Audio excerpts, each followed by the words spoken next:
Hobart, Tasmania. 1992 it started up. It's now, it uses sherry matured and sherry finished barrels. And this particular bottle is probably made about 1951, but doesn't know here. Anyway, it gives it 95 points out of 100. That's a very, very high score.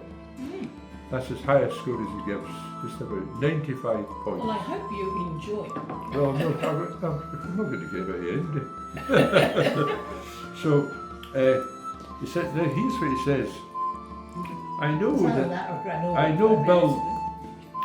Bill Lark dislikes sulphur treated sherry barrels and butts as vehemently as I do, which is why this is the only double sherried matured whisky I picked up this year without supposing, and it is outstanding. Of course, it gives it a 95's high out of 100.